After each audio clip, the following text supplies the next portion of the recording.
folks, and welcome to another day in the Milky Way. And tonight we got a great show and happy Thanksgiving show with my co-host, David Null, Hawkeye Two Feathers. Welcome to Thanksgiving show, Native American Myths and Legends 152. 152, holy mackerel. And the dogs are hollering in the background to get in. And Duggar's up here on the couch just going, what's that noise going on? So we always welcome everyone with the honor and grace of the eternal creator. And we always thank you for coming and hanging out with us on our Tuesdays. And 2 days early, happy Thanksgiving, everybody. Yes, and you want to tell them about, while I'm typing this in, you want to tell them about what we're planning on doing on Thursday? Oh, on Thursday, it's going to be two old codgers. Two old codgers sharing stories and chatting and wishing everybody a happy Thanksgiving. When you're, well, I can't call Robert old, but I can me. So, elderly, but the fact that, two single men in their older years and not necessarily lonely, but by ourselves. So it's like, I agree, it's like, why not spend the evening together? So on Thursday night, if anybody's out there and nothing to do and, your stomach's bloated from all that turkey, come hang out with us. Yeah, I know. And dream of sweet tater pie just for me. That's right. That's right. Sounds good. Everybody's asking, what is hanging around your neck? Oh, this is my TENS machine. It's for my back pain. Oh, I got one of those too. Oh, I love that thing. If I want to walk around, it's got a 9-volt battery in it. And, so I don't get caught on these wires, which I'm all the time forgetting I'm hooked up to the dang thing. And even when it's on, I'm like, holy crap, I forgot about the wires. So, but I hang it from my neck, and in that way I don't get tangled up. Mm-hmm. Usually. Yes. And speaking of which, I'm going to turn it back on. Yeah, I crank love it up to about 18. Yeah, I just have a hard time reaching around there, put them little stickers on me, and it's like, oh man. But yeah, I have had mine for years and years and years, and that was like, I went to one of those. I went to the horse-orama thing back in Wisconsin, and the guy had there. My back was killing me, man. Oh, I tell you, my back was killing me. And he says, well, sit down and we'll figure something out. And he puts those things on my back, gives me the little thing, and I was like, oh, that one's shock. Oh, that one feels pretty good. He says, you just sit there with that thing. Sat there for about 10 minutes. Whenever thing ran out, it only goes so long and it shuts itself off. And I was like, I stood up. I'm like, I'm cured. Oh my gosh, I'm cured. I was ready to tap dance, because I was so happy because all that pain went away. And I was like, wow, this is great. And it was Wisconsin Horse Fair many years ago. And that's what it was. And I says, I got to have one. So I bought one. It was $300 at the time. That was a small fortune. That was more than my paycheck. And I see there, Mike Pfaff. Everybody welcome Mike Pfaff into the house. Good friend of mine from back in Wisconsin, back in the good old horse days. So anyway, for my monologue tonight, I wrote down some stuff. We're going to be talking about the Indians and the Pilgrims and how they started the first Thanksgiving and why and what's going on. But let's sit down and share our own thoughts on Thanksgiving. What is Thanksgiving to me? A get-together with family, forgetting about your troubles for just an afternoon, being thankful that you're all together, enjoying great conversation about times of the past and what's about to come upon us in the future. When we were young, the days of making pilgrim hats. Yeah, that one. And traced our hand and colored to perfection, as only kids can. Pumpkins and corn shucks everywhere lined the doorways and the halls, on the houses near and far. You knew it was fall. The leaves were turning, and sometimes snow was falling.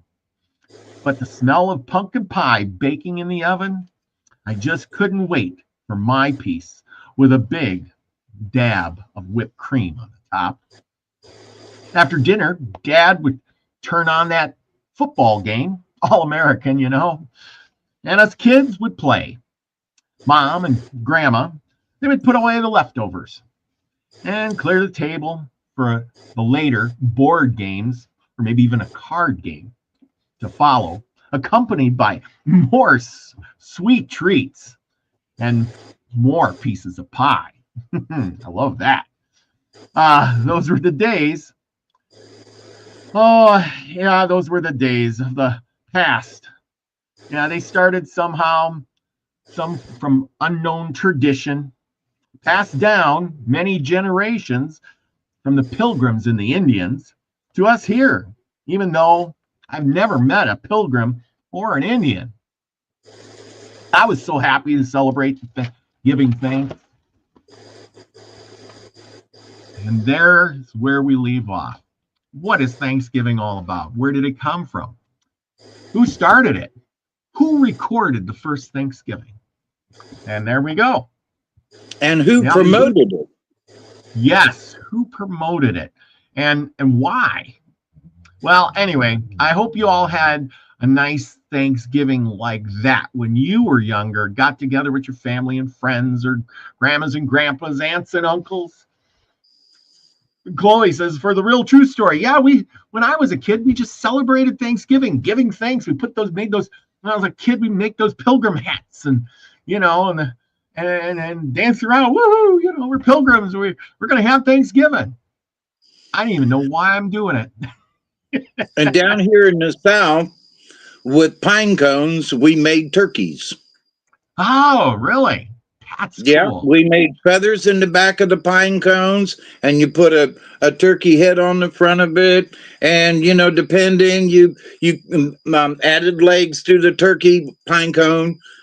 So we all made turkey pine cones back in the day. Yeah. I don't know if they still do that. It seems that their society today has literally shucked some of our old traditions, like making a pine cone turkey was just stupid.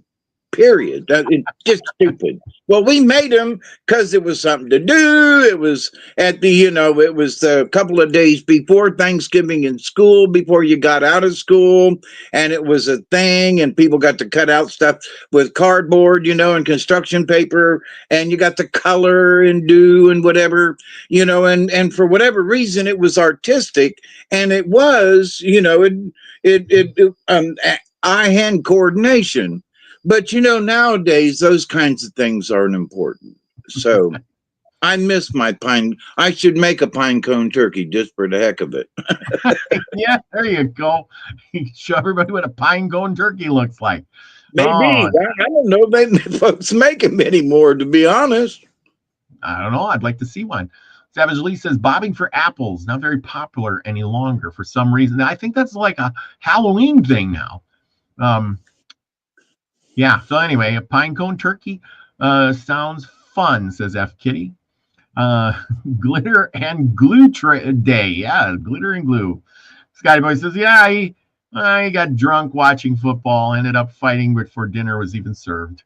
Yeah, well, there you go. Everybody has a family tradition. Fights before dinner and lots of drinking with it. Some watch the football game, some eat the turkey, some make pine cone turkeys too, right? I guess from our little family, we had a very traditional, and I mean,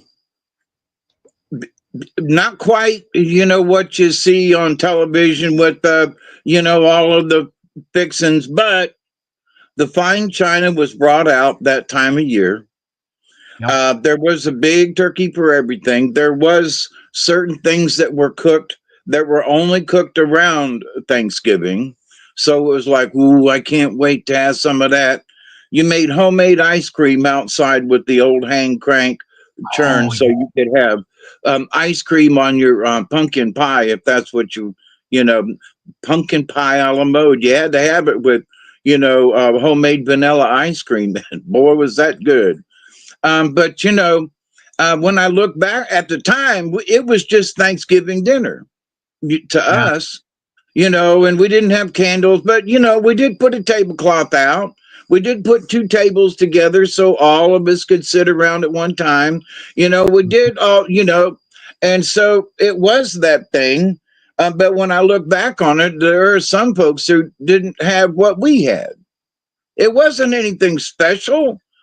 I mean, considering other families, we thought we had a turkey and taters and, and pie and okay. But there were some folks that didn't even celebrate that. So I'm very grateful for my grandparents and my grandmother, Miss Mary, who stuck with it. It's like, no, we're going to have an old German Thanksgiving kind of thing. And my grossmother came from the old country, and she really liked the idea of Thanksgiving here in the United States. And so Hmm. in for what poor people, we were lower class or Hmm. higher, lower class or something, lower middle class. So we had enough to eat. We weren't, shy of anything, but we Hmm. didn't have, it wasn't something like we weren't rich people at all, you know, modest housing in Tampa, Florida, where I grew up. Hmm. But the fact that we did have a Thanksgiving every year and the fact that we didn't fight, Hmm. we might have had an uncle came over who fell asleep in the chair, and you could hear him snore from outside.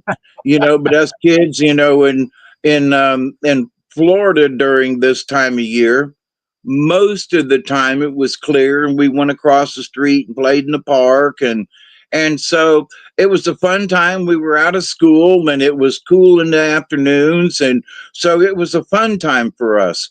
So I'm very grateful and very thankful that, Hmm. I had those growing up, but I haven't anything like that in 60 years. So, but it's still a good memory. Yeah, it is. That's always same for me. We had Thanksgiving, and there was always, well, it was during deer hunting season up in Wisconsin. My dad would be out deer hunting or something in the morning, and he'd come in, or we'd go cut wood in the morning or something, and then mom and grandma would be cooking up this big dinner. Grandma usually made some cookies or something or pie or something to bring, and then she helped my mom finish up the turkey and mash the potatoes, and we'd all sit around and eat our fill as much as we could possibly stuff down our gullets. And there was always leftovers. And of course, then they would clean up. And like I said, my dad would watch the football. I was never really into the football. So, he'd watch and we'd be like, oh, what do we do now? I'm so full. I don't know what. Go outside. Get out of here. My mother would say, get out of here. you know. And then we play some cards or a board game later on and eat some more. Yeah, typical thing. But here's the thing. That's what we're here today to do is find out where did this all come from. Your family, my family, we all celebrated this Thanksgiving thing, but I really don't. It's just a time for us to get together and we give thanks for something. We weren't quite sure why we were celebrating. I just even asked my mother the other day. I called her up and I said, "What's Thanksgiving all about?" And she just like blanked out on me, like I don't know, because we did. So I was like, okay, kind of funny. It was something, it was tradition from my grandmother and grandfather. They were like, this is traditional. We all get together on Thanksgiving. We all sit, have prayer. We all have, it wasn't being raised Catholic, Protestant, whatever. There was always prayer involved, but it was never one of these, the whole day has to be with your head, in silence and all that kind of stuff. But it was respectful and there was prayer involved. And so what was the day for? It was the day to be thankful. That's, Becky had come by and slap us in the back of the head. You should be grateful for what you have. You just have no idea, smack. Like, what? What'd I do? And then there was the big, the big people's table, and then there was the little kids' table. And gosh, what it was to graduate from the little kids' table to the big people's table. But yeah, there was that too. But it was, it's tradition. Well, exactly. And and we weren't Jewish. Where did this tradition come from? We're going to find out tonight. It was right? I was giving you a segue. That's right. Always. Okay. So the original, we go back to the Pilgrims back in the day, and this, believe it or not, we only have this account. Edward Winslow and William Bradford are the only known sources with eyewitness accounts of the first Thanksgiving. A passenger on the Mayflower, Edward Winslow, on the Mayflower, who wrote a letter to a friend in December 1621. Winslow's letter describes the celebration, including the presence of a Wampanoag leader, Messoit, Oxquin, and the gift of 5 deer to Governor William Bradford. The letter was published in Mort's Relation in 1622. William Bradford, the governor of Plymouth in 1621, who wrote about the first Thanksgiving in his History of the Colony, our Plymouth plantation, more than 20 years after the event, Bradford's account mentions the abundance of waterfowl, turkey, and venison, as well as Indian corn.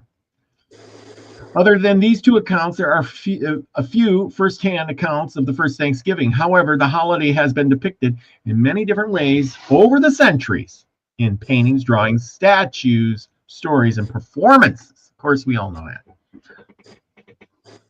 Okay, and Lucky says, I pronounce Wampanoag right. You know why? Because I listened to it on several podcasts over and over and over and over until I could get it right.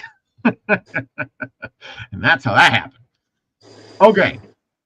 So the thing is, we only have a couple of accounts of these people. You got to remember the 100 or so pilgrims that came over here on the Mayflower, barely making it across the ocean because only the Mayflower made it, and the Speedwell, the second ship that was supposed to be bringing people and supplies, turned out to have a leak and headed back to the mainland.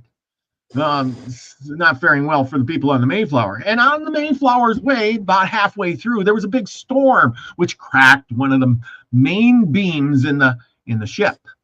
The Mayflower, believe it or not, was really not one of the best ships in the fleet. It was known. The Mayflower is known for not being able to sail into a headwind very well, and was kind of probably on the lower of the low hanging bows of ships to be had. The only reason that they made it is because the Pilgrims brought one of those big giant screw jacks and used that to hold the ship together till they made it to New England, to the shore there on Plymouth Rock, where they landed. Well, over that winter, that course of that winter, because they landed in December, by spring, about half of the colony had died off. I think there was about 45 people left. So the first-hand accounts, you just got rid of about half of the first-hand accounts. It's a sad story in that respect. And even in this picture, you can see how these people are really happy to get off that dang boat. Even this guy over here, he's carrying some woman. Like she's about ready to die off already.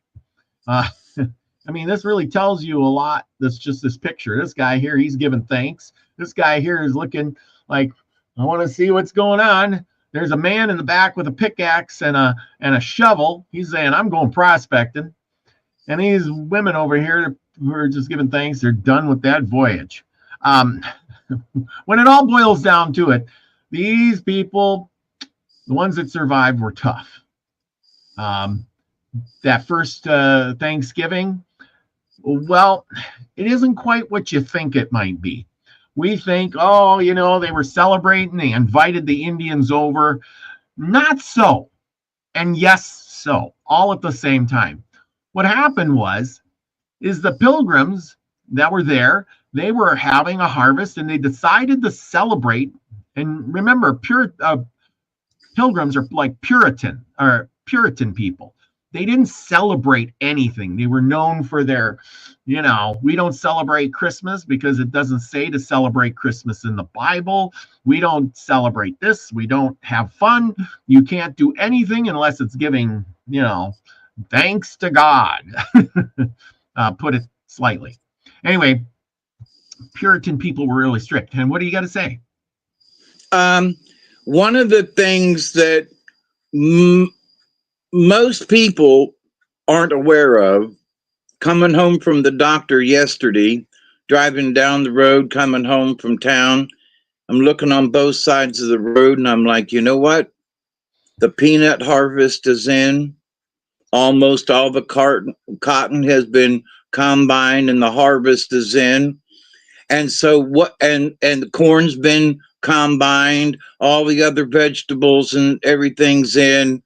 And so what most people don't know, unless you're from a farm community, is that this is the end of harvest. Yeah. And so it was a great relief to the pilgrims just to be done with that chore. And that would have been impetus right there to go, hey, let's just have a big dinner and you know, and not necessarily celebrate, but our harvest is in, or, you know, and we know it's the beginning of winter. That would, without any kind of you know, reference to the Bible or anything, but it is known that after harvest season, people would, quote, celebrate. Yes, this is true. Absolutely true. And this is what they were doing.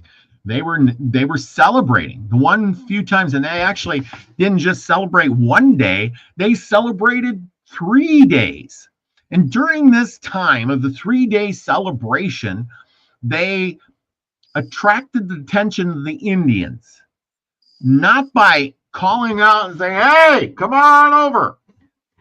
They, well, in their celebration, they decided to fire their muskets and the cannon multiple times, which could be heard from a long distance away. And that attracted the attention of the Indians, not so much as a friendly gesture, but it was the pilgrims showing their force and power of, you know, we got guns and we're going to shoot them off. You know what I mean? I guess they're a form of fireworks. Yes. And in the meantime, that alarmed the Indians. And well, if you're alarmed, what are you going to do? You're going to go over there and see what's going on. And when they got there, they realized, you know, hey, you know, what are you doing over here? You're firing your guns and you're shooting your cannon off, or you're going to attack us, kind of thing.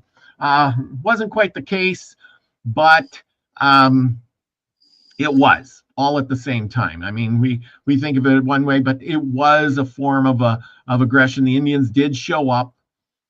They were, we'll get another picture. We got our new picture. And of course, they're like, hey, what's going on? And they got greeted by this man. And I hope I got the right one here. I can't remember. Yeah, Samoset. Samoset was one of the first Indians to greet the pilgrims. Samoset was a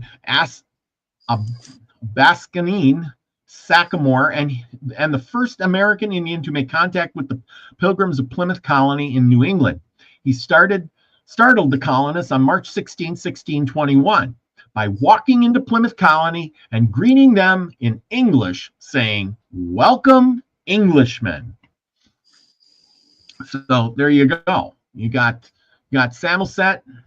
He just walks in and says, "Welcome, Englishmen." And how did he know English? I bet you're asking that question. Is because, well, he was familiar with all the English who had been there before the Pilgrim. Did you hear me? Before the Pilgrims, to do trading with the Indians. And along the way, he learned English.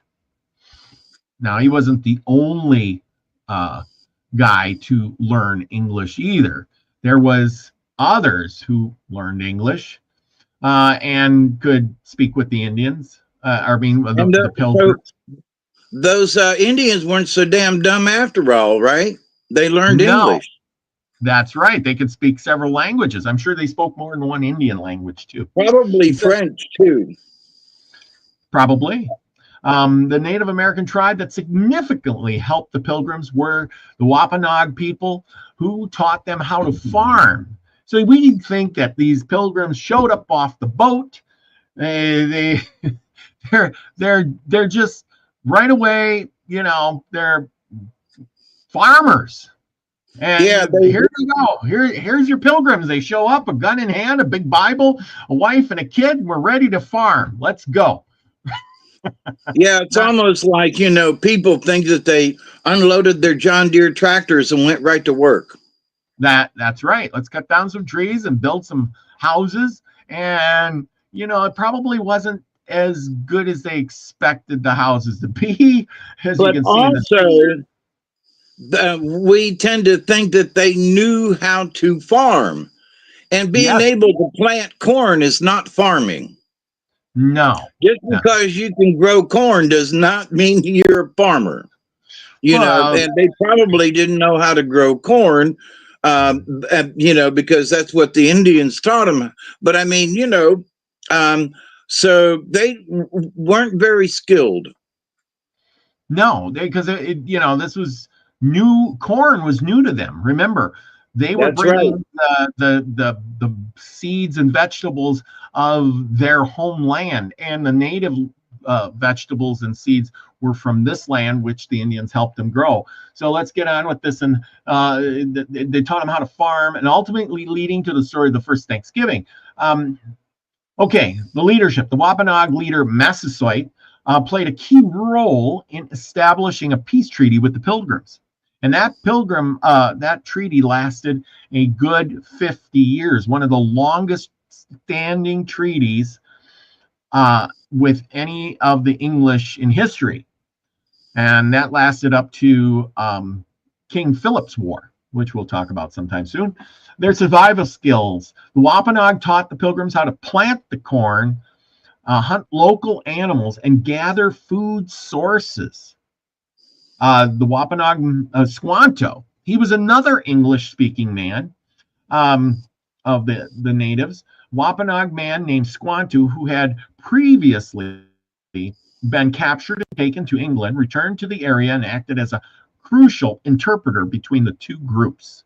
And without those people, the Pilgrims would have never made it. So we have to be pretty thankful for them. Let's see. So anyway, here you got your Pilgrim people. I just sit there and wonder, and I think, dude, you're out in the cold like this, you're freezing. Look at, even when they paint these pictures, look at you got no boots, you don't have no gloves, you're standing out in the snow in the winter cold, you got a hat, you got no earmuffs. I'd be freezing. After about 20 minutes outside like this, I would be cold. I don't know about you, but I'd be cold. What do you think? Yeah, but there is something to be said about being acclimated. Every winter, it's coming up right now, I have to get my body acclimated to the colder weather. And I've studied this myself over the years. And, I can acclimate to the winter down here. I don't get snow, but you know, I can walk around outside when it's 30 degrees in my bare feet, although I'm not standing in snow, and I don't do it for a long time. I have been, you know, I can acclimate my body, you know, to the colder temperatures. But those folks standing in the snow like that with nothing, nah, you know, I'm glad I live down here in the South, and I'm glad I live in the century that I do. Yes, yes. They might have been, F. Kitty says they might have been wearing wool, and I imagine that to be true. Yes. They were not wearing fur. Yeah, because they'd only been there a year. They barely, you know, the Indians were teaching them how to hunt, you know. And we don't even know if they ate turkey on the first Thanksgiving. It never said turkey. It just says fowl, or, you know, fowl. Fowl could be geese, ducks, turkeys, whatever, birds. It's very possible that, you know, ducks, you know, because that time of year, and possibly geese. Yep. You know, absolutely. You know, Yeah. turkeys would, you know, I don't know if turkeys are, you know, running around that close to the shoreline. Just, I don't know. Well, I'm sure they walked inland. You know, the nearest Indian village was 15 miles away, believe it or not. And that's a long way back then. Yeah, well, that's what I'm saying. Well, they landed there in 1620, and the first Indian to meet them was Samoset, and he didn't get there till 1621. So does that tell you something? You know, they're 15 miles away. They didn't even know they were there, pretty much. Or maybe they did, but they didn't pay attention. Savage Lee says, nothing truly waterproof. Wet wool, wet leather, wet feet even. Yeah. Wet is wet. That's true. Yeah, that's a very good point. Did you know the first building that the Pilgrims built was literally a hospital? Was a what? A hospital. Because there were so many sick and dying people. Yeah. Pamela Jean says, I was born in Virginia, and it was not really cold like other states. Yes, but Virginia is south of Massachusetts. That I do know. Yes. Scotty boy is pretty much right. I think the turkey company made Turkey Story to sell more turkeys. Yes. I agree. That is true. Actually true. Believe it or not, in when Franklin Delano Roosevelt was president, well, actually, we'll go back a ways, that Lincoln, or even was it Lincoln or Washington, had talked about Thanksgiving, and every year the president had to declare Thanksgiving, okay, until Franklin Delano Roosevelt made it a legal holiday, right? And then, of course, he changed the date. It was always the last Thursday of the month, okay? Well, he changed it to the third Thursday of the month to give everybody a little bit more shopping time, which didn't end well, and he had to change it back. So for a while, there was actually two Thanksgivings. The Thanksgiving that was the legal holiday, and the Thanksgiving that everybody actually celebrated. Go figure. Bet you didn't know that little trick, did you? One thing I would suggest about the turkey is that, you know, they're very large families back in the day. And so if you could, you know, bag yourself a big fat turkey, that would help feed the whole family versus just having a chicken, you know, which is much smaller, and you'd have to kill 2 or 3 or 4 of them. So if for Thanksgiving, you know, if you could go out and bag yourself a turkey, which we got plenty of turkey around here. So, you know, and and in the early winter time, it's easier to track them. You can find them, and the leaves are gone off the trees, and so I could see where a migration towards the use of turkeys around Thanksgiving could have been a natural selection kind of thing. That's not the right word, but anyway. I know what you're saying. Yeah. Lady Spitfire says the president pardons and he saves a turkey every year. She's heard or read about it. Yes, that's true. See, that goes back to the tradition back in the day when the president had to declare Thanksgiving to be a holiday every year. And so he'd pardon a turkey and declare Thanksgiving. See? Whereas and now Biden did that yesterday. He pardoned a male and a female turkey as part of the. Yeah, he did that yesterday. Did you know that turkey that they pardon every year usually dies within a year? Did you know that? Yeah, they send it to a special park where it's cared for and fed and tendered and everything like that. But because did you ever notice they're pardoning a big white turkey? Yep.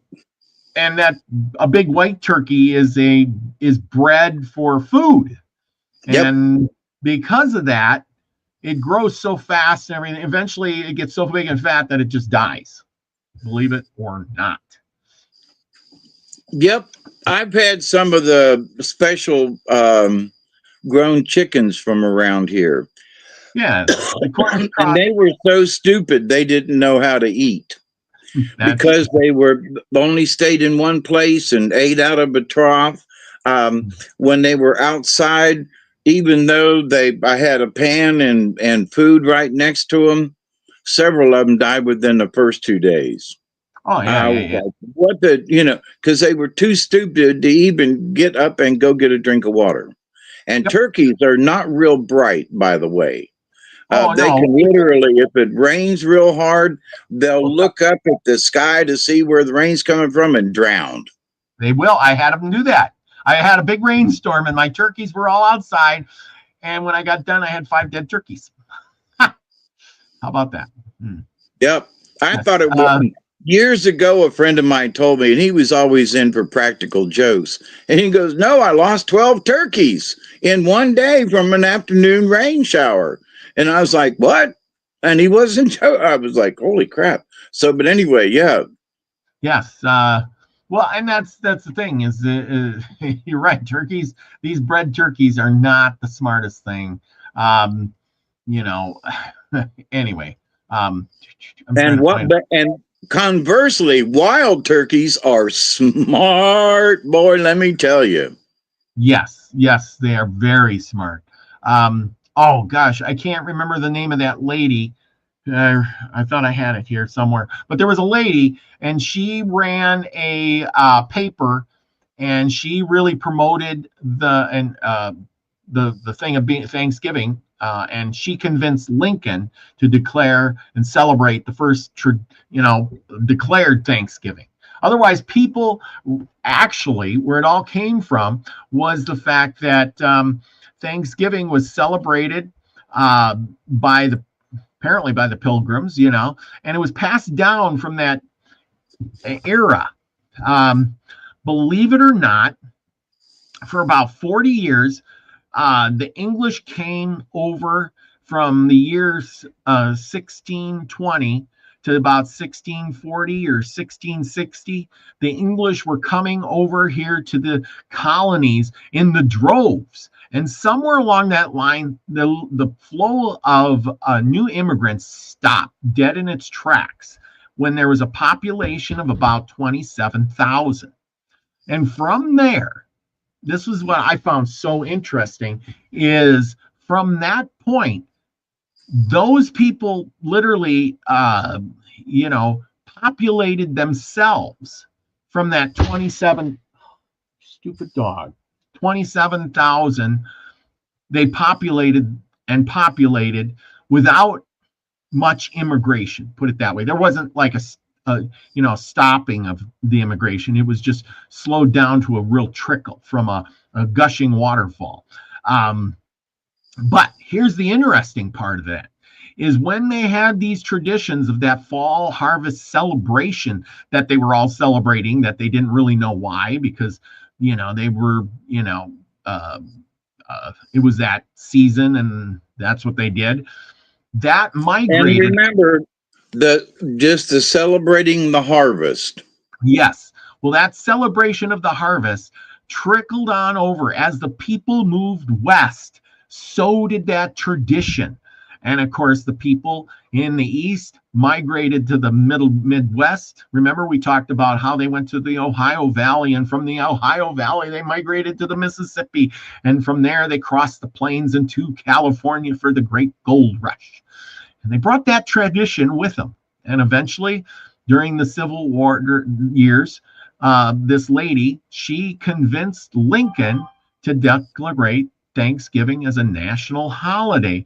Although he didn't put it in writing, he just declared that Thanksgiving on the second Thursday or the last Thursday of the month of November. And every year the president had to declare that to be Thanksgiving until Delano Roosevelt, Franklin Delano Roosevelt. There you go. I had to spit it all out. So that's where we got what we got today. And like I said, you said it was passed down from your family, from their family, et cetera, to what we have today. And I really hope that if you do have a family, if you have kids, start your own little Thanksgiving tradition with the pie and the turkey and sitting around the table conversing. And remember, put those cell phones down. I don't want to see any kids with a cell phone like, yeah, mom, yeah, dad, I'm just, I'll text you if I want some. I'm texting, I want some potatoes. Pass them over.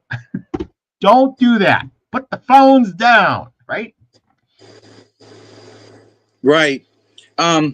If there's, I don't know if the young, I'm 72. So when I say youngsters, but I don't know if youngsters these days see any value in tradition. Yes. I mean, because everything, news cycles every 1 or 2 days or a week or two or something like that. I mean, there are folks now who have forgotten that, Trump almost was assassinated, for example. That just what, all the election, what, and so their minds are just so short, sighted. But, some tradition has a tradition. It's traditional to be traditional, kind of. And I know that sounds redundant, but, so, you have the traditional meal of whatever your family came up with. For example, grandmom had, a German potato salad, and she made certain things that had that German flavor to them, if you will. Where other folks, had fried chicken and stuff, it was different with Granny. So, but anyway, but that in that tradition, that every Thanksgiving you had pumpkin pie, you had, oyster dressing, and every year you had this at this meal.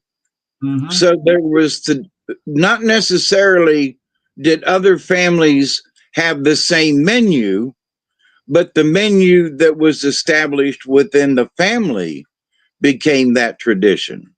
Yeah. So that tradition of what the menu was to make sure we had, this, and to make sure we had this, and to make sure we had this, and, and so, and you might only got it once a year. And so in that was a tradition, and you loved every minute of it, So so you didn't get pumpkin pie all the time, maybe at Christmas time.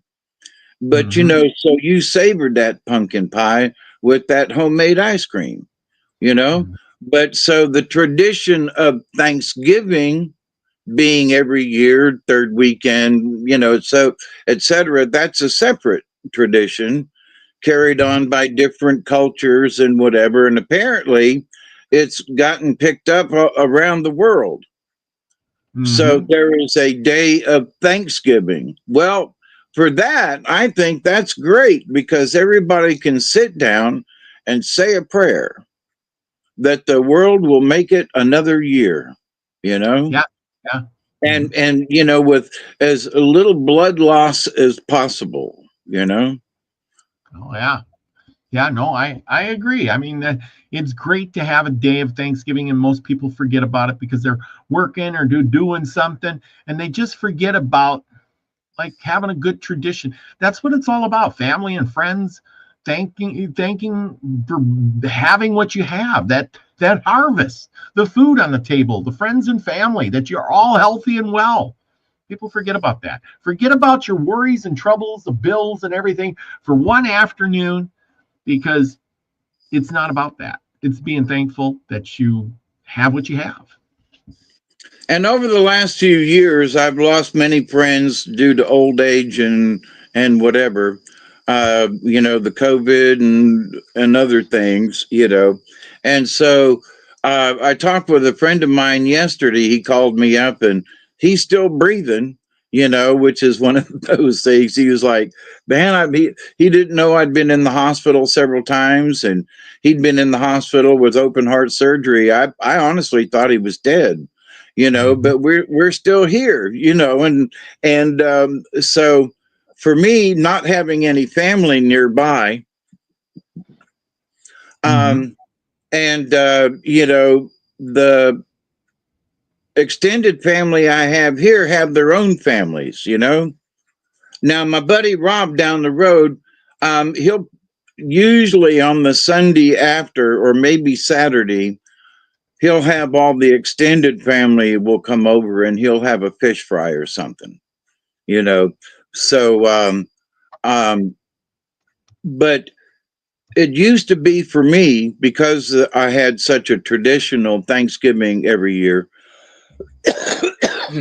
being old and by myself, I used to get so depressed, and I was finally one day I woke up and said, this is useless, So what I did was that in order to, what could I do for all of the hungry people of the world? So I would fast on Thanksgiving. Oh. So while other people are eating their fill and everything, I was like, I'm sort of a contrarian, but not in such a way that, so I'm, do I miss Thanksgiving? Yeah. Do I miss being around other people? Yeah. But not really, because I've learned over the years in my shaman journey is that, there are folks like you out there. There are those other families. They're still out there. And I can still be in touch with a text or a phone call and still be in contact. So I'm not really alone. It's only my delusional self-interest, well, I'm lonely. I don't have anybody. Woe is me. Oh, get over it.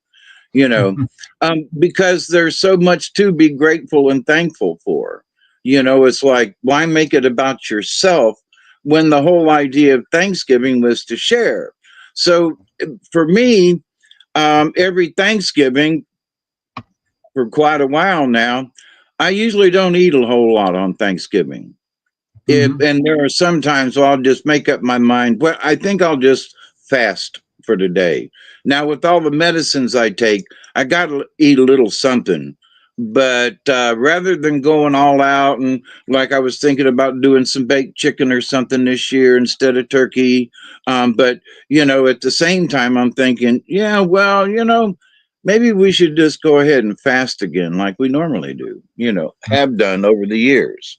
So, but everybody looks at it differently, but that's my gift to the universe for whatever it is that I fast on that day. Yeah. See, I used to, when I had different jobs I used to work on Thanksgiving for somebody who wanted to take off for their family. I would say, Well, I'll work for you that day. You go and have fun with your family. Me Because, too. otherwise I would be home. I'd be like, well, I'm going to sit home alone while you go to work and you're not with your family. That makes no sense. So anyway, that's needless to say. I got a little more to presentate, and then we'll talk about Thanksgiving a lot more on Thursday. So join us then for that.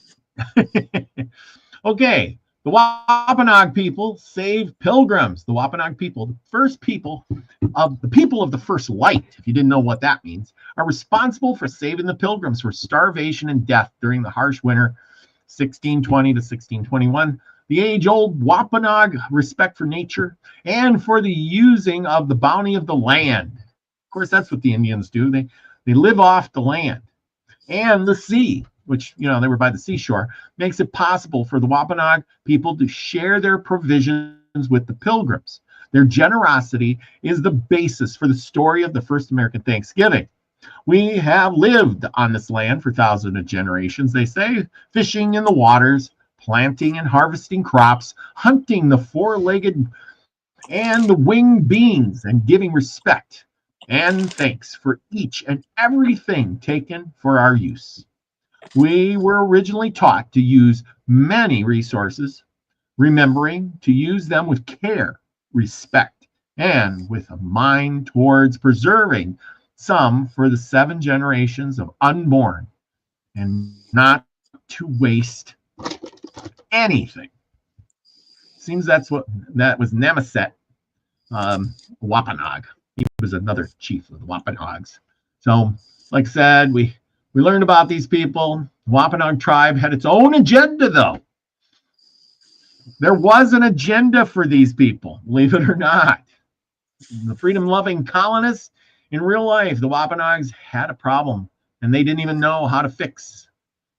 So there you go. They had this problem. In the Thanksgiving of 1621, the pilgrims who settled Plymouth were Pictish English refugees. We talked about that. They were trying to get away from the religious prosecution, because I didn't know it until I started really reading into this about England. It seemed like each time that a new king was crowned, the new religion was installed. You were either a Protestant, and then the new king come in and he was a Christian. Well, then you better become a Christian. And if he's a Protestant, the next one's a Protestant, you better become a Protestant. And that seems how it went. They were liberty-loving people in the New World, even though when they started as the Pilgrims on Plymouth Rock, when they first landed, they had a different society. They had more of a democratic society based on socialism, believe it or not. It was not everybody for themselves. It was more of a collective. Everybody worked hard to help everybody. You didn't own anything. It was all the collectives. How about that one for cool beans, huh? You couldn't get to be a pilgrim and show up there and say, see you guys, you guys are all sick. You're having a bad day. I'm going to live with the Indians. You suck. Nope. You're stuck there. You're going to help the crowd, and all yours is theirs. How about that? Bet you didn't know that, did you? Okay, so as we go on, their chief, the Wampanoags, their chief Massasoit was a magnanimous host who took pity on the bedraggled strangers, taught them how to plant corn and where to fish, and thereby helped them survive their first harsh winters in America. Like Pocahontas and Sacagawea, 2 of the other famous Indians in American War from there, the Massasoit people helped the colonizers and then moved off stage. Contrary to Thanksgiving myth, though friendliness does not account for the alliance the Wampanoag tribe made with the nascent Plymouth settlement. Remember, the Indians were in it for something. They wanted it. They knew that the colonists had guns, and they wanted them on their side to fight their enemies, of course. The Wampanoags had internal politics of their own. It was dynamics that had been shaped for many years in the tense interactions with the Europeans and by deadly plagues that ravaged the tribe's home region in the place of the English exploration accelerated. Chief Massasoit, whom historians today refer generally to as the Sechem Ascomequin, faced off opposition from his own people as he tried to manage the English newcomers and look for ways to survive the forces of colonization already tearing at the Wampanoags. So there you go. Those were some of the things, like I said. Samosoit coming in. You imagine not singing in Indian and all of a sudden one comes in and says, "Hello, Englishmen." And they taught him how to fish. You got meeting the chief or Squanto, one or the other. Be the pilgrims, meeting the natives. You can see the giant contrast between, the half-clothed natives and the English. I mean, it must, here you got bearded men with clothes from head to toe. And you got the natives that are scantily clad in a few furs with a headdress on, and probably painted with multiple tattoos and face paint. That one ain't so good. This land is their land. It was their land. The Wampanoag, Plymouth Colony, and the troubled history of Thanksgiving. That's what we talked about tonight. Because it was. These people showed up and they said, "We're settling here." And literally, it was Indian land. They didn't buy it. They just took it. They made their cabins, constructed their houses, cut down all the trees, as you can see by the tree stumps here. Well, we already did that one. So they were squatters. Squatters, yes, exactly. We're coming, and you ain't stopping us. There you go. We're here. We ain't going back. That's right. We ain't going back. You're stuck with us. And of course, you're starving over there. And the Indians, they took pity on them. And as they took pity on them, well, we wouldn't all be here today celebrating Thanksgiving if it wasn't for the Indians taking pity on the English Puritan pilgrims today. I mean, then. So anyway, there's Elderberry. I'm enjoying a Thanksgiving treat. There he is. That's right. Right in the spirit. Enjoying Thanksgiving treat. A warm piece of apple pie. Yes. Okay. I'm going to make an apple pie and I'm going to make a pumpkin pie. I got a pumpkin right over on the table over there. And I'm going to make a fresh pumpkin pie this year. That's my goal. Get some ice cream. Pamela Jean. I love this Pamela Jean. She says, maybe this time, instead of Indians, whites may be aliens, and the whites this Thanksgiving. So yeah, let the aliens come down. We'll celebrate with them too. I love it. Anyway. Yeah, I wonder if they have turkey on Jupiter. I don't know. Whipped cream on top. Oh, I love whipped cream on top. And Steve Bow says, hello, Steve Bow. The pilgrims would have died if it not been for the Indians. And that is absolutely true. Either that or there had only been a couple of them left by the the end of the year. So, you got to toughen up or die, basically. So with that, that's my presentation on Thanksgiving. So we're going to give thanks to, they've been trying to do away with some of the Thanksgiving stuff too, because they think it's racist or something like that. I say phooey on that. It's racist to the Indian, Well, yeah. And I can see that we, have portrayed the Indian as this, begging kind of guy who shows up in the camp and says, "Hey, you gonna feed me some food of your harvest?" No, well, the Indians did bring 5 deer, and they didn't show up because they were invited. They showed up because they were curious why the English were shooting off lots of guns and cannons. And the celebration didn't last for a day. It lasted for 3 days. And I suppose that's because more natives were showing up too. Who knows? Anyway, with that, go out and do your own research, people. It is a fascinating subject. There's plenty of podcasts out there. There's plenty of stuff on the internet. And if you have a good book like I do, you can look that up in there. There's plenty of stuff out there. But anyhow, seems like we'll have more on this on Thursday now, won't we? Yep. Yes. And then we'll chit-chat the chat. Anyway, so with that, we have another story for you tonight, don't we? Oh, my goodness. Oh, yeah, we do. And I had, while you were talking, I pulled cards. So when I get done reading the story, well, I'll go over the cards. Absolutely. 5 of them tonight. So, holy cow. Pamela Jean says, in Arizona, we're surrounded by Indians. What kind of natives live by you, Pamela Jean? Navajo, for one, I think.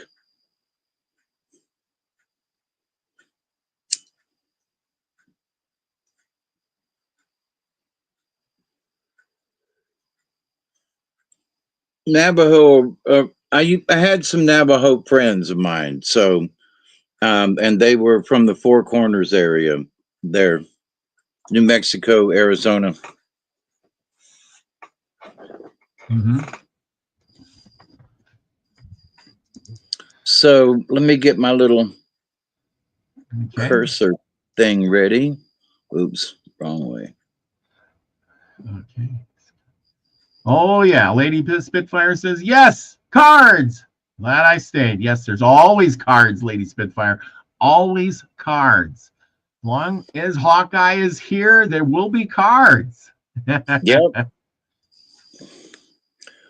All right, so. Oh, Apaches. Never thought of that. Apaches and Navajo. Yeah. There you go. Oh, I was afraid to say anybody else. I don't even know who this is. The Shivwits, Navajo, Pataki, Kalabib. And no, it's Paiute. Paiute. Oh, Paiute. Okay. Sorry. What is this one? Shivwits.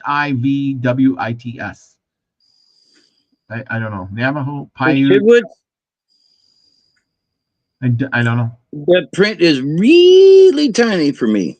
Oh, sorry. Sorry about that. Anyway, that's not your fault. It's my cell phone. It's Kayabab. Okay.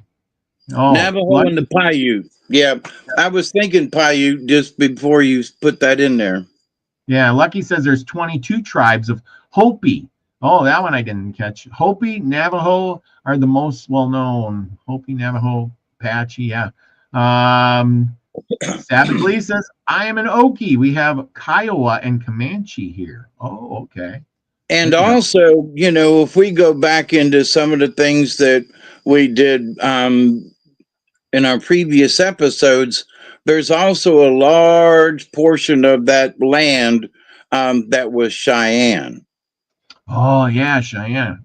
Yes. There was just all that section out there with Cheyenne, So, but anyway, yeah, them too. Yep. All right. Well, I'll tell you what, sooner or later, we're going to get to the part where we're talking about the Navajo and we're moving west, people. Now it's after Thanksgiving, we're moving west. We're gonna start doing other tribes of the Southwest, and Navajo will be on the list, and so will the Hopi. Okay. Shivwits, he said, Scotty Boy says, that's a Jewish tribe. But you know what? There is some interesting information that there was a Jewish tribe that made it over here. So yeah, there is that.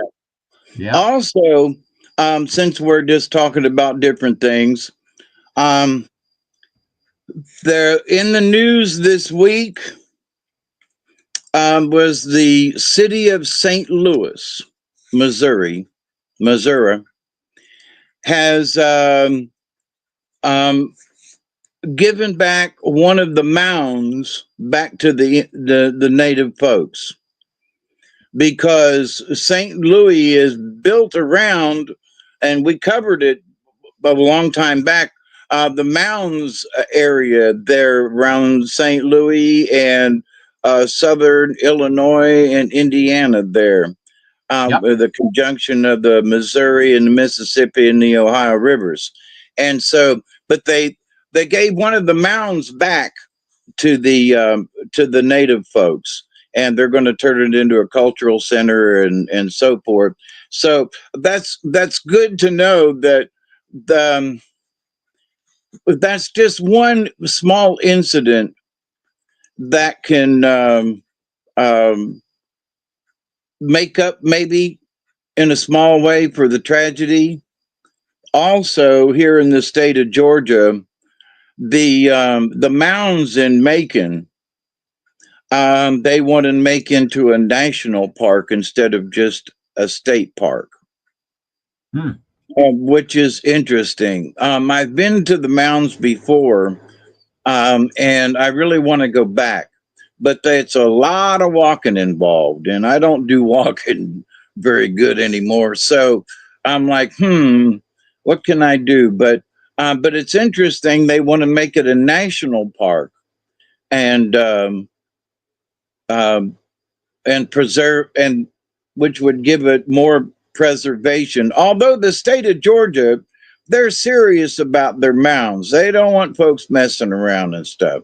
They're serious about their, the state here is serious about the history. At one time, they tried to discourage it, cover it up, and literally plow it over in some instances.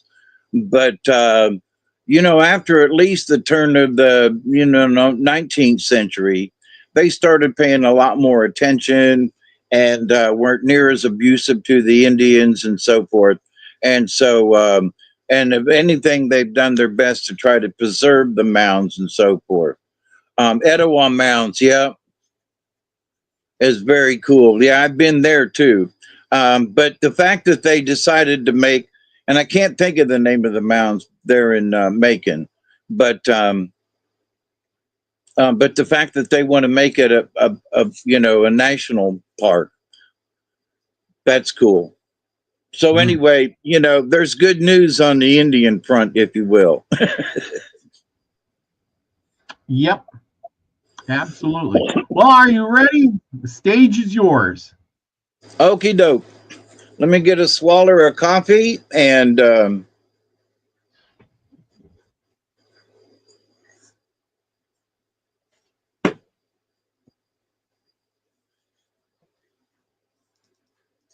tonight's story, we give credit, as always, to the author. And this comes from the American Indian Fairy Tales. Snowbird, the Water Tiger, etc. by Margaret Compton, 1907. Tonight's story is White Cloud's Visit to the Sun Prince. Once upon a time, when there were no large cities in the Western world, all the land being forest or prairie, 5 young men set out to hunt. They took with them a boy named White Cloud. He was only 10 years old, but he was a swift runner and his sight was keen. So there were many ways in which he was useful to them. They started before daylight and had traveled a long way when, on reaching the top of a high hill, the sun suddenly burst forth. The air was free from mist, and there being but a few trees or tall bushes near, the brightness dazzled them as it had never done before. And they exclaimed, "How near it is!" Then one of them said, "Let us go to it." And they all agreed. They did not wish to take White Cloud with them, but he insisted upon going. When they continued to refuse, he threatened to tell their parents and the chief, who would surely prevent them from undertaking such a journey. Finally, they consented, and each went home to make preparations. They shot some birds and a red deer on the way so as not to arouse the suspicions of their friends. Before they parted, they agreed to get all the moccasins they could and a new set of leather apiece in case they should be gone a long time and might not be able to procure clothes. White Cloud had most difficulty in getting these things, but after coaxing to no purpose, he burst out crying and said, "Don't you see I am not dressed like my companions? They all have new leggings." This plea was successful, and he was provided with a new outfit. As the party went forth the next day, they whispered mysteriously to one another, taking care that such phrases should be overheard as a grand hunt, and "we'll see who brings home the most game." They did this to deceive their friends. Upon reaching the spot from which they had seen the sun so near on the previous day, they were surprised to find that it looked as far away as it did from their own village. They traveled day after day, but seemed to come no nearer. At last they encamped for a season and consulted with one another as to the direction in which they should go. White Cloud settled it by saying, "There is the place of light," pointing towards the east. "If we keep on, we must reach it in some time." So they journeyed toward the east. They crossed the prairie and entered a deep forest, where it was dark in the middle of the day. There, the prince of the rattlesnakes had his warriors gathered round him, but the eldest of the party wore a medicine of snakeskin, so he and his companions were allowed to go through the woods unharmed. They went on day after day and night after night through forests that seemed to have no end. When the morning star painted her face, and when the beautiful red glowed in the west, when the storm fool gathered his harvest, when the south wind blew silver from the dandelion, they kept on, but came no nearer to their object. Once they rested a long time to make snowshoes and more arrows. They built a lodge and hunted daily until they had a good store of dried meat, as much as they could carry, and again they went on their way.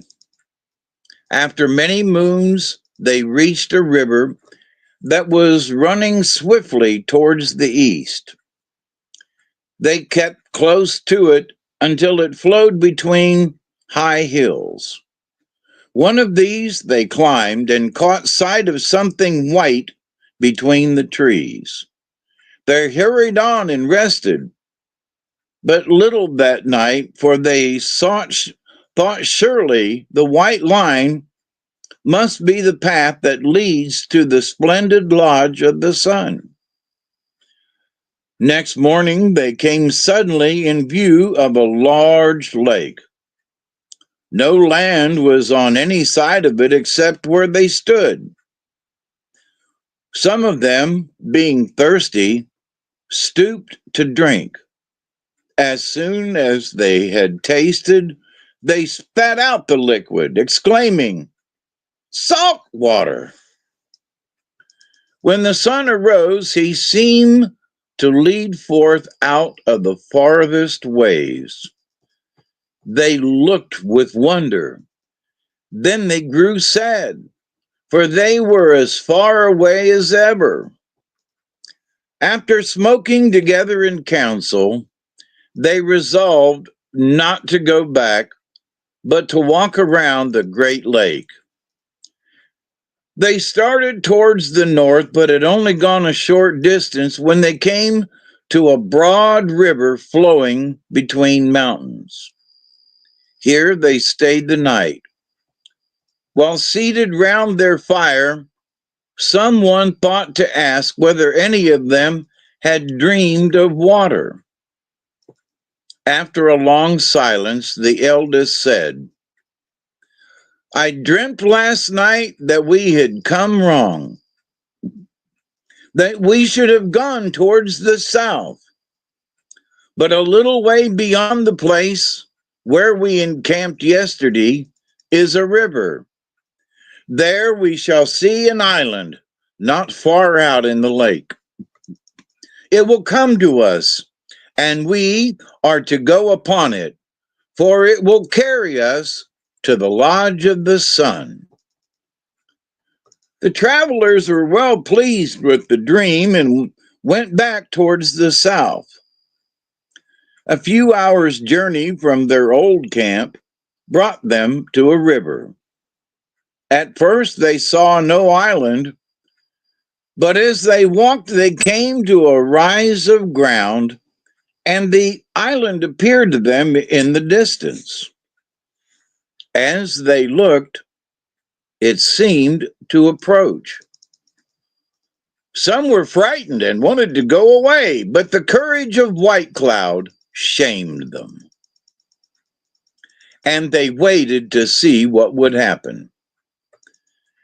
They saw 3 bare trees on the island, such as pine trees that have been robbed of their leaves by fire. As they looked, lo, a canoe with wings that flap like those of a loon when it flies low down to the lake, left the island.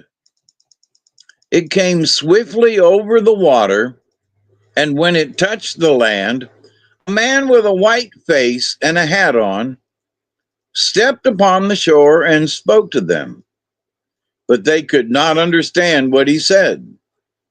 He motioned to them to mount the bird canoe, which they did, and were carried to the island. There was a horrible noise and a rattle like that made by the magician when he conjures the evil spirit from a sick man. Then the white wings sprang from the bare tree trunks, and they felt themselves moving over the water as the deer bounds across the trail in the forest. The night came, and they saw the familiar stars above them. So they lay down to sleep, fearing nothing. When the day dawned, they could see no shore anywhere, only the water of the lake.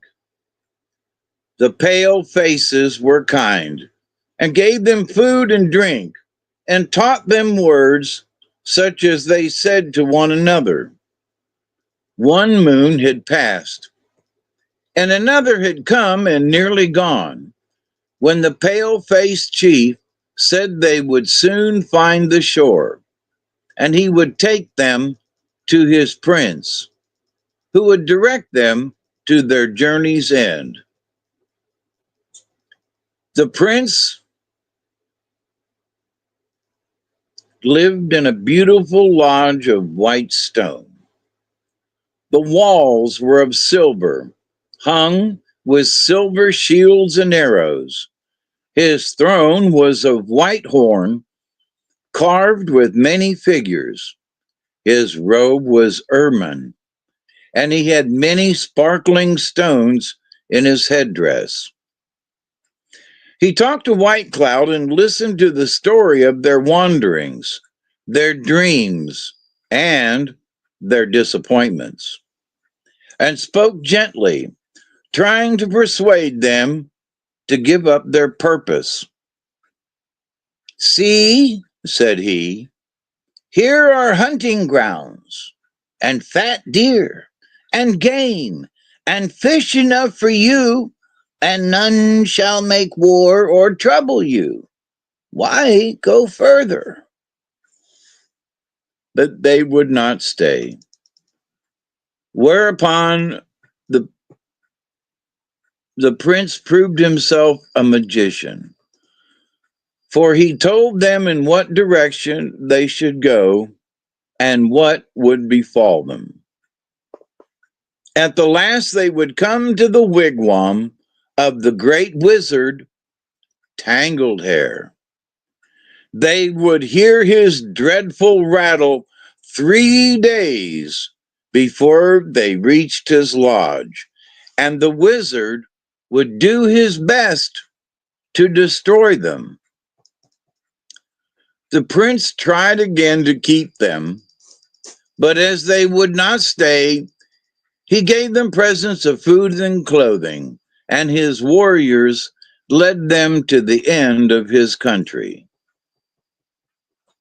They went through many forests, but the trees were strange to them. They saw flowers springing in their path and vines upon the rocks and about the trees, but none were those they knew. Even the birds were strange and talked in voices which they could not understand.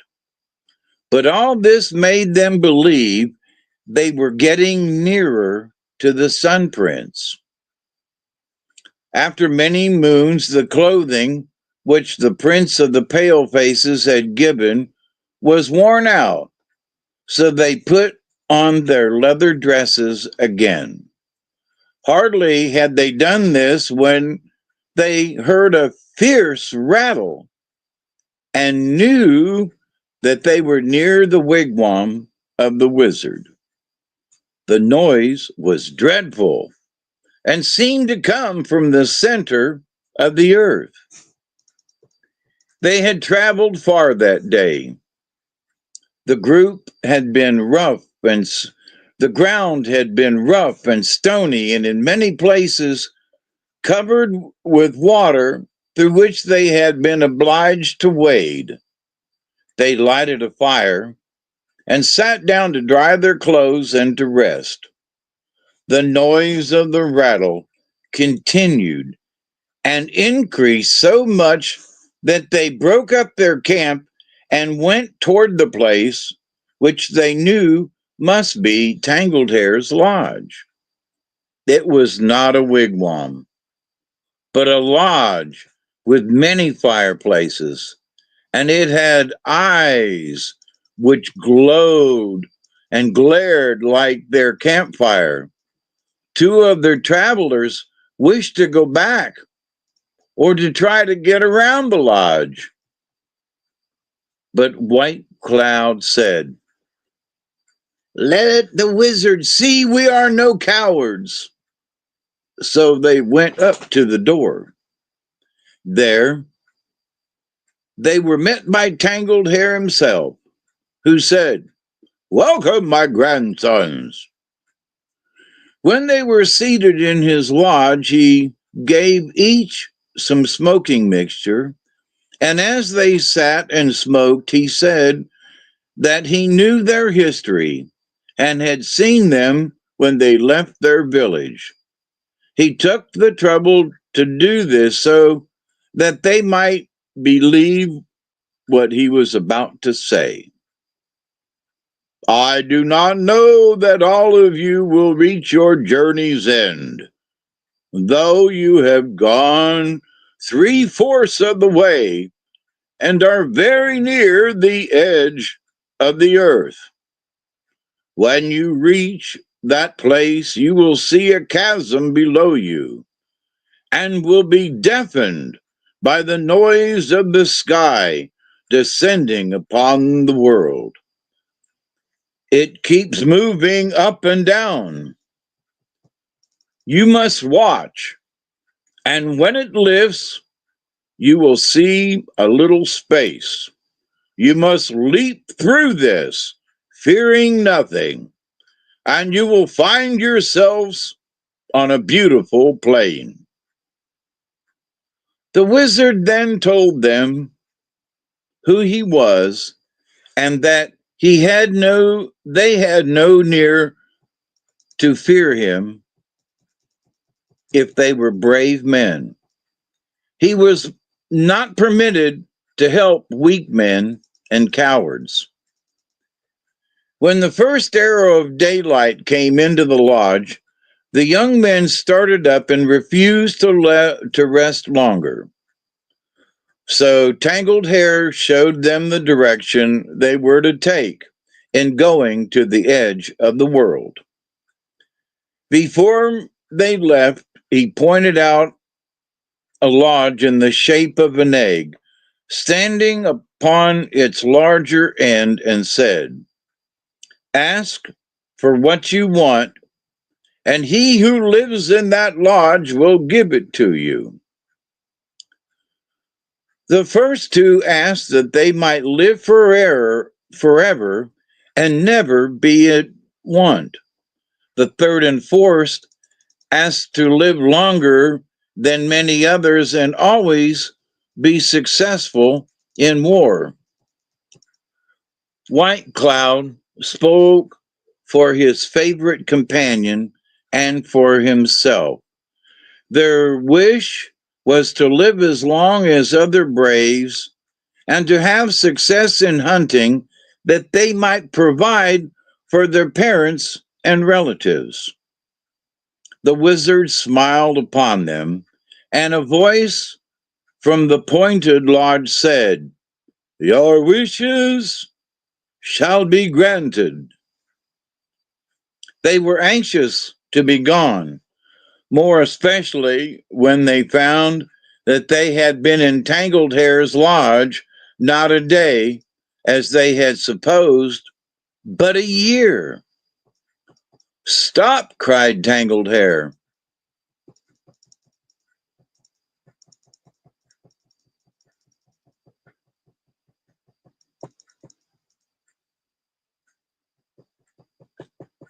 "Stop!" he cried, prepared to depart. "You who wish to live forever shall have that wish granted now." Thereupon he turned one of them into a cedar tree and the other into a gray rock. "Now," said he to the others, "you may go." They went on their way trembling and said to one another, "We are fortunate to get away at all, for the prince told us he was an evil spirit." They had not gone far when they heard the beating of the sky. As they went nearer and nearer to the edge, it grew deafening, and strong gusts of wind blew them off their feet. When they reached the very edge, everything was dark, for the sky had settled down. But it soon lifted, and the sun passed but a short distance above their heads. It was some time before they could get courage enough to jump through the space.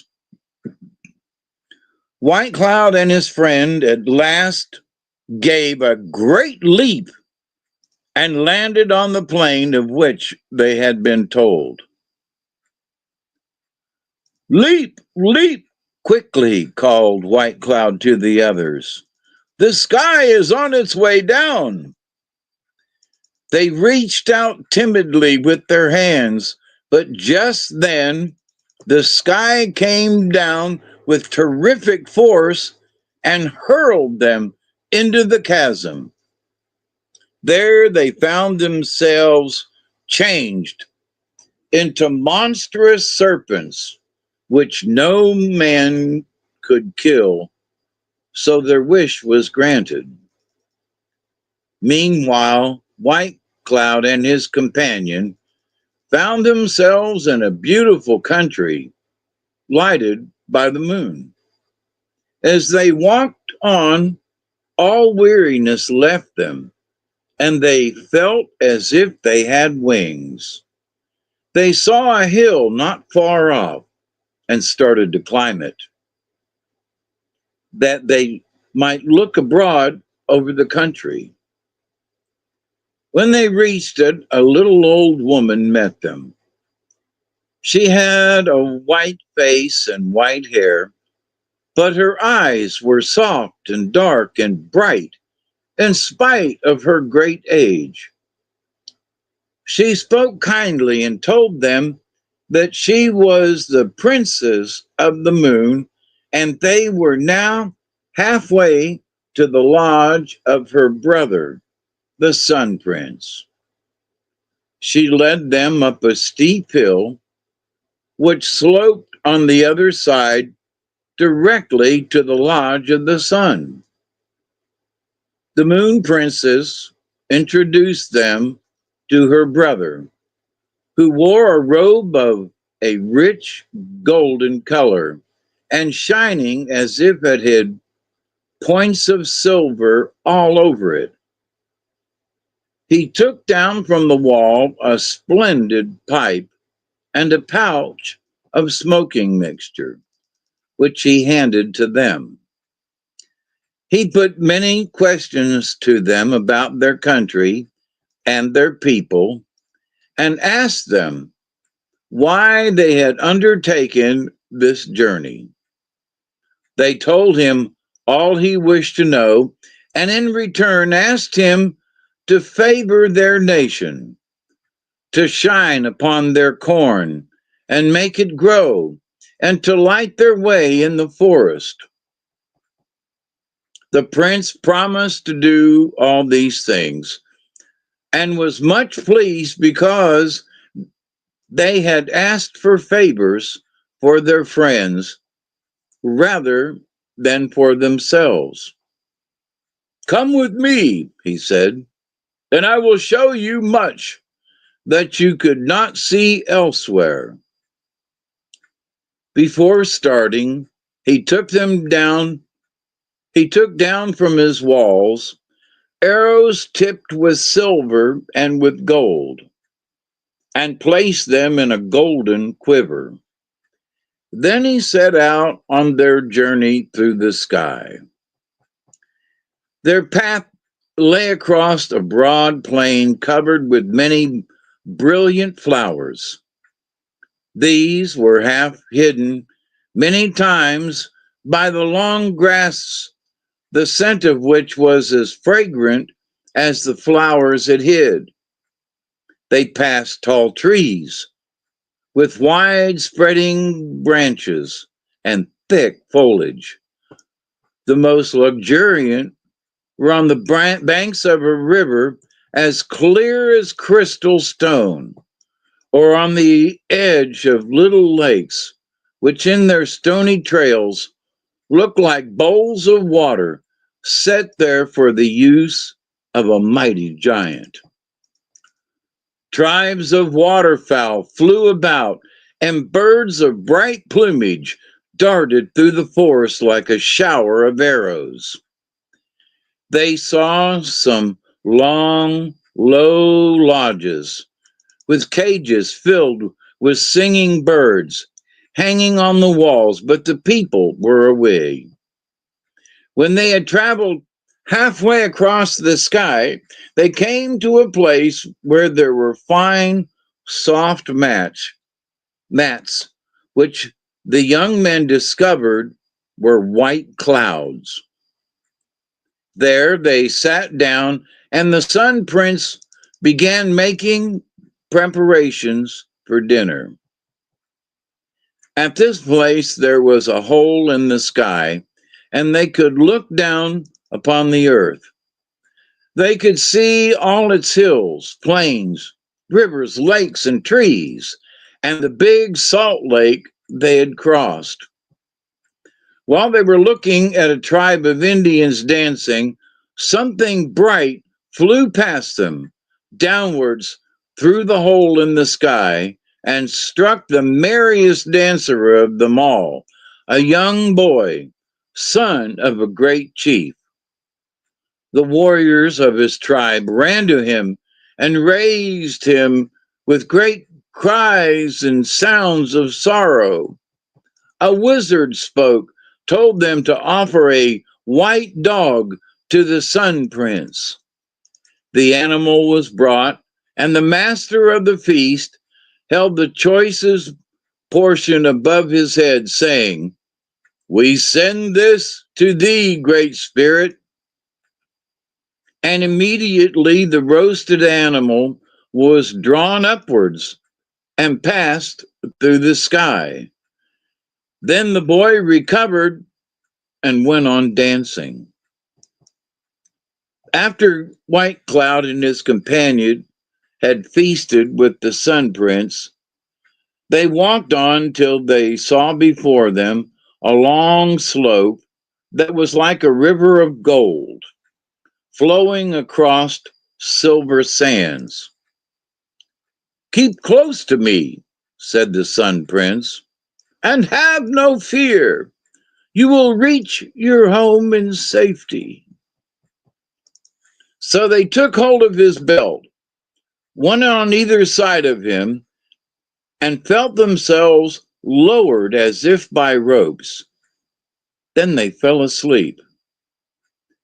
When they awoke, they found themselves in their own country, and their friends and relatives were standing near them, rejoicing over their return.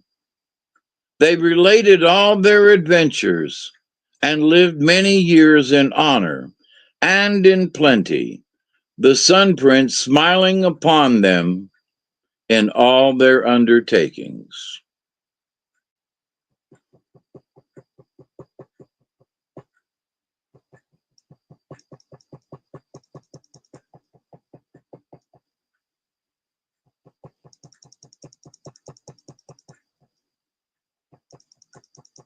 The end, and I think that's the end of the book. I think we finally finished the book. I think you finished the book. Holy cow. Yep, that was the last story in the book.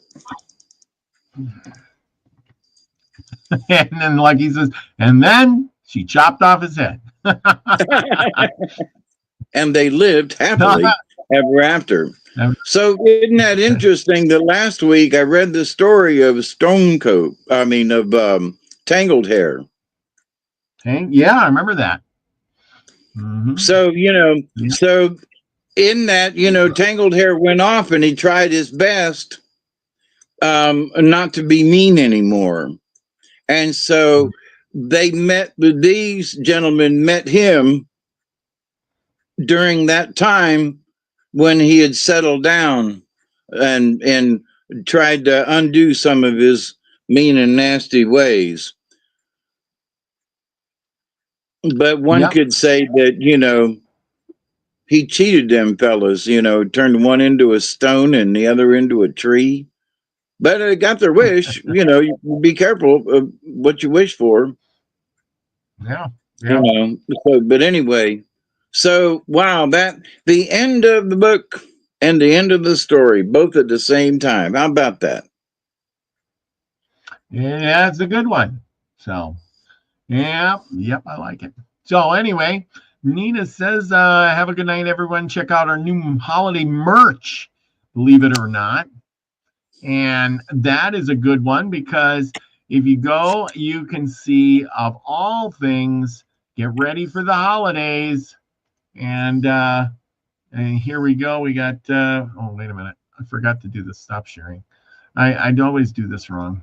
We have a little bit of entertainment for me because, of all things, we have Nina has made up some new merch.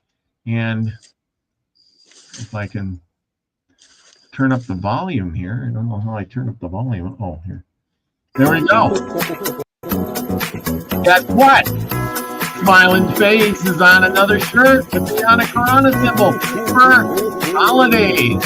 Go get your mug with my pretty face on it. Who doesn't want to have my pretty face on their chest or their coffee mug? So there you go. Look at that. Happy holidays with me and Anacorona. Nina and Robert. Look at that. Go get yours today. Who doesn't want that? Anyway, what do you think? Hey, right? Who wants that? I do, because I'm going to order some. I'm going to get me a Anacorona shirt with my name on it and my face. And it's all good. There you go. Let's see. I hope everybody is doing well. Let's make this Thanksgiving a great one and do something nice for yourself and your loved ones, even if it's just for a feathered or fur or feathered friend. I like that. F Kitty, you are on spot on today. I like that. Do something nice. Make it a great one for everyone, even your fur and feathered friends. Anyway, I want to shout out to Chloe, F Kitty, Scotty Boy, Nina the Mystic, Lucky Stone, Elderberry, Steve Bow, Lady Spitfire, Pamela Jean, and Savage Lee. All these great people who've joined us tonight. Don't forget about Mike and whoever else was in chat tonight. Now, we know the big thing is coming up because we have cards coming. Lots of cards coming, right? Is that not true? Right now. Right now. Yeah, but I've already pulled them, so ready to read.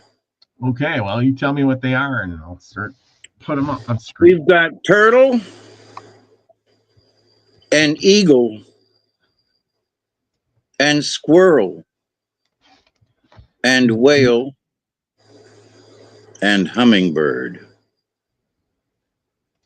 Now the turtle is right side up and all the other four are upside down. So turtle is Mother Earth. In native teachings, turtle is the oldest symbol for planet Earth. It is the personification of goddess energy and the eternal mother from which our lives evolve.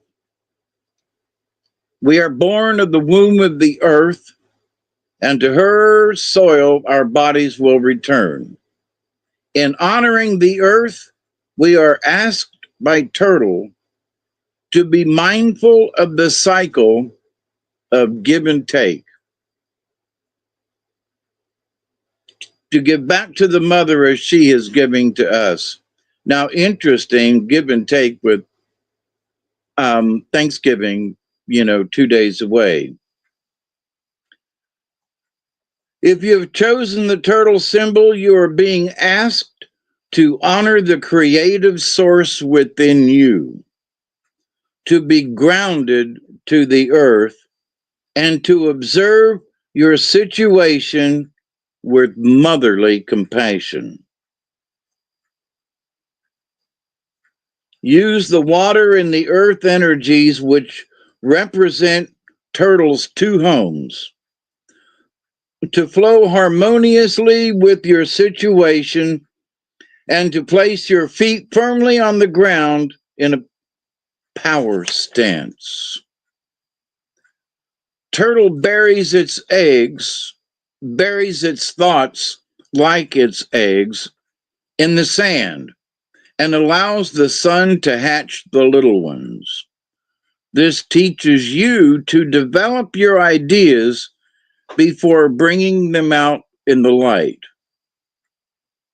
If you draw the turtle card, it brings a time of connecting with the power of Earth and the Mother Goddess within.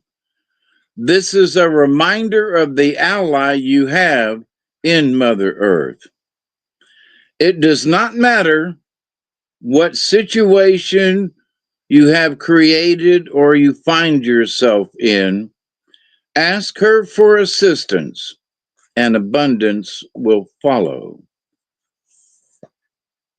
The next card is Eagle, and it's number 1 in the book.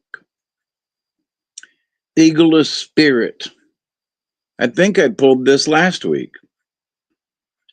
Eagle medicine is the power of the Great Spirit, the connection to the divine. So now here is turtle, oldest symbol, connection to Mother Earth, and here is eagle, your connection to the divine. It is the ability to live in the realm of the spirit and yet remain connected and balanced within the realm of the earth. Now, turtle also has 2 realms. It has the realm of the earth and of water. So interesting. Eagle is second card in, and it's got 2 places as well. Eagle is close to the heavens where the Great Spirit dwells. If you pulled this symbol, eagle is reminding you to take heart and gather your courage. For the universe is presenting you with the opportunity to soar above the mundane levels of your life. Now, just so happens to be upside down. If you pulled eagle in the reverse, you have forgotten your power and your connectedness to the Great Spirit. You may have failed to recognize the light that has always been available for those who seek illumination. It's always on. On some level, eagle is telling you to seek higher ground on which to build your nest. Eagle's nest is high in the mountains, where the air is clean and the movement free. It may be time for a vision quest so that you can see beyond the present. The next one is squirrel, upside down. Number 26. Squirrel is gathering. Squirrel teaches you to plan ahead for the winter. When the trees are bare, the nuts have long since disappeared. Squirrel medicine can come in many forms, as this little creature is very diverse in nature. The gathering power of squirrel medicine is a great gift. It teaches you how to gather and to store your energy for times of need. It teaches you to reserve something for future use. In today's world of changing times, it is the wise person who prepares for the future. If squirrel has scurried into your cards, it may be that you are being told to honor your future by readying yourself. But now it's upside down. The contrary medicine of squirrel is the hoarder. Have you been holding on to too much? A fearful person who expects the worst and is stuck in waiting for something to happen. And that is the trap. No action equals stagnation, but a little of squirrel's erratic energy can get things done. If squirrel is hanging upside down, You may have been seeing the world through opposites, hoarding your thoughts of abundance so that fear of scarcity takes hold. And you may ask yourself, have I denied my ability to produce enough space for abundance to enter my life? In other words, if your soul and your mind is so cluttered with things, the old things, that nothing new come in. You got to get rid of the old cache from the computer and set some of that, memory free. Have I denied my connection to the Earth Mother? Well, Turtle was just here that says, don't forget to connect to the Earth. And so now Squirrel's asking you, have you lost your connection? In moving too fast like Squirrel, have I taken on the erratic nature of the squirrel without having it, and that meaning not having any focus?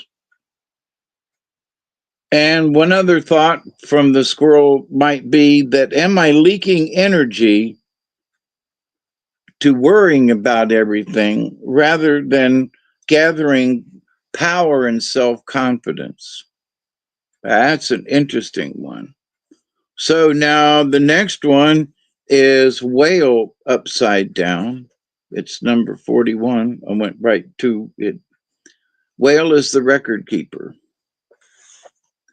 Whale is very much like a swimming library. Whale carries the history of Mother Earth and is said to have been placed here by the ancients from the dog star Sirius. All of our petroglyphs speak of the motherland Mu and the disaster which brought the Red Star race to North America from the west. Whale saw the events that led to the settling of Turtle Island. So, turtle, eagle, squirrel, Turtle Island again. So, Mother Earth, connection with the divine. Whale medicine people are coded in their DNA to understand the sound frequencies that can bring up records in the memories of ancient knowledge. If the whale has breached itself in your cards and upside down, contrary medicine implies that you are not following your sonar or your homing device. On some level, you have forgotten that you hold all the answers you need to survive or to grow and to claim the power of your chosen destiny. So Turtle is telling you, stay connected to the divine. And Eagle is that medicine, Squirrel, are you hoarding so much that you can't allow any new energies to come in? And Whale saying, it may be that you're having to deal with a lot of chatter in your head and cannot get to your own personal records. Well, if you've got too much stuff in your closet, then you don't have enough room to put anything else in. Contrary Whale is saying you must desire to know the information. You must seek the whale song within you. And hearing whales call, you will connect to the ancients on a cellular level. Now, the last card is Hummingbird upside down.